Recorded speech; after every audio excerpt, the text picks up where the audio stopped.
युद्ध हो रहे हैं। देखिए, जिस तरह का आतंकवादियों के द्वारा पहलगाम में भारतीय सैलानियों का, निर्दोष सैलानियों का निर्मम हत्या आतंकवादियों के द्वारा किया गया।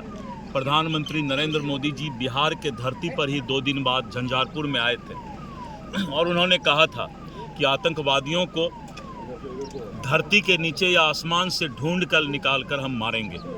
भारत के सुख चैन को जो भी छीनना चाहेगा, माननीय मोदी जी ने स्पष्ट तौर पे निर्देश दिया और मोदी जी ने स्पष्ट कहा था कि कोई भी देश में जहां भी आतंकवादी छुपा होगा, भारत के लोगों को जिसने निर्दोष और निर्मम हत्या किया है उसको हम ढूंढ कर एक एक को मारेंगे। पाकिस्तान को हमने 10-12 दिन का समय दिया, लेकिन पाकिस्तान जो है उस आतंकवादी को मुझे नहीं सौंपा। इसीलिए पाकिस्तान के घर में घुसकर, यही तो नया भारत है।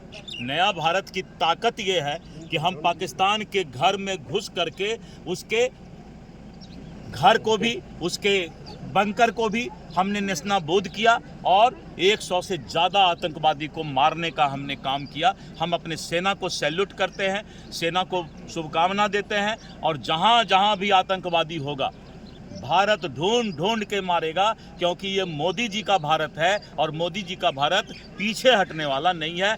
पाकिस्तान का नापाक इरादा गिदर भभकी से भारत नहीं डरेगा। ज़रूरत पड़ेगा तो युद्ध की स्थिति आएगी, तो हो सकता है 2-3 दिन में युद्ध की स्थिति आएगी, तो हम लोग युद्ध भी जो है लेकर के आतंकवाद को समाप्त करेंगे। क्या पीओके से अभी कोई मतलब नहीं। हमारा मतलब अभी है कि आतंकवाद जहां भी होगा, आतंकवादी हम ढूंढ कर उसी के देश के अंदर जाकर के मारेंगे। ये नया भारत की ताकत है, नया हिंदुस्तान की ताकत है। पाकिस्तानी ड्रोन और मिसाइल पाकिस्तान अपना नापाक कोशिश कर रहा है, लेकिन पाकिस्तान अगर इस तरह का नापाक कोशिश करेगा, 4 फाइटर प्लेन उसने भेजा था, हिंदुस्तान के ऊपर अटैक करने का प्रयास किया था, लेकिन भारत बहुत ताकतवर है। 140 करोड़ देश की जनता सेना के साथ है और हम इसको किसी भी सूरत में सहने का काम नहीं करेंगे।